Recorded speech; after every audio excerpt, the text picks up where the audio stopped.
Seja muito bem-vindo ao nosso canal de apologética, de defesa da fé cristã, chamado Verdade Seja Dita. Hoje nós inauguraremos um primeiro episódio e é com alegria que eu trago uma reflexão a respeito da pessoa do Espírito Santo. Paul Enns, em seu manual de teologia, menciona que desde os primórdios, na época da igreja primitiva, havia um ensino equivocado a respeito da pessoa do Espírito Santo. Tudo porque um personagem de nome Ário veio a afirmar e a propagar o ensino de que o Espírito Santo era unicamente uma força que emanava de Deus Pai. Em 325 d.C., no Concílio de Nicéia, os seus ensinos foram descredibilizados, foram anulados.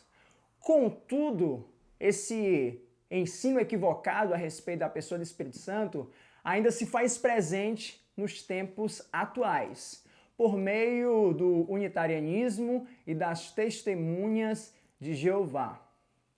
Mas é interessante que saibamos que o teólogo Bancroft menciona que ao estudar a respeito da personalidade humana, nós podemos chegar a conclusões a respeito de Deus, uma vez que o ser humano é formado à imagem e semelhança de Deus.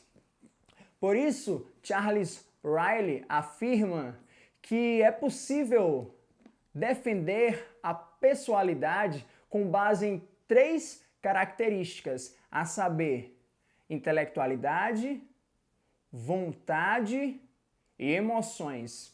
Partindo desse pressuposto, ao enxergarmos o que a Bíblia fala sobre o Espírito Santo, podemos concluir que essas 3 características estão muito bem presentes na terceira pessoa da Trindade, ou seja, no Espírito Santo.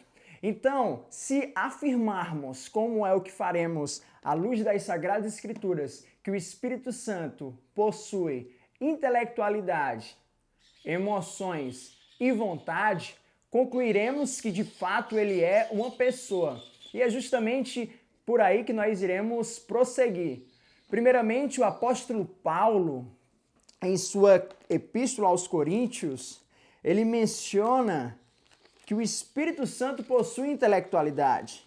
Vejamos o que esse texto nos diz aqui nas Sagradas Escrituras, 1 Coríntios, capítulo 2.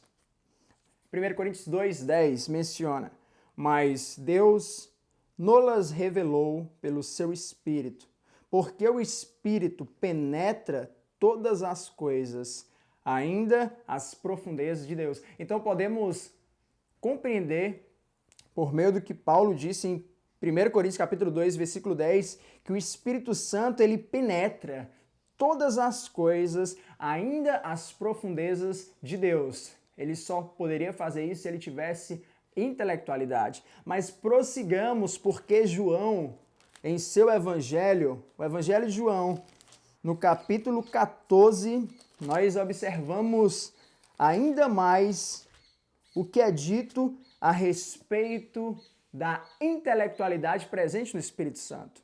João capítulo 14, versículo 26. Mas aquele Consolador, o Espírito Santo, que o Pai enviará em meu nome, esse vos ensinará todas as coisas e vos fará lembrar de tudo quanto vos tenho dito. O Espírito Santo ensinaria todas as coisas. Nós sabemos que só seria possível que o Espírito Santo fizesse isso se ele tivesse intelectualidade, uma vez que o ensino envolve intelectualidade. Então já utilizamos 2 passagens para anunciar que o Espírito Santo possui intelectualidade. Mas é preciso sabermos também que o Espírito Santo possui emoções. E para isso vamos para Efésios capítulo 4, versículo de número 30.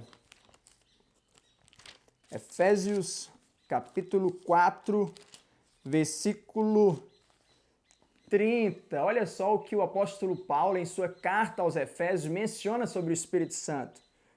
4:30, e não entristeçais o Espírito Santo de Deus, no qual estáis selados para o dia da redenção. Não entristeçais o Espírito Santo de Deus. Uma energia não pode se entristecer, mas o Espírito Santo não é uma energia. O Espírito Santo possui emoções, ele pode se entristecer, de acordo com o que é dito em Efésios capítulo 4, versículo 30. Então, já até o momento mostramos que o Espírito Santo possui intelectualidade, que o Espírito Santo possui emoções, mas o Espírito Santo possui também vontade. Atos dos Apóstolos nos fala a respeito disto.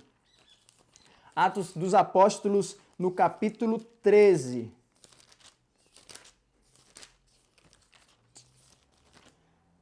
Capítulo 13, Atos dos Apóstolos, no versículo 2, é mencionado: e servindo eles ao Senhor e jejuando, disse o Espírito Santo: apartai-me a Barnabé e a Saulo para a obra que os tenho chamado.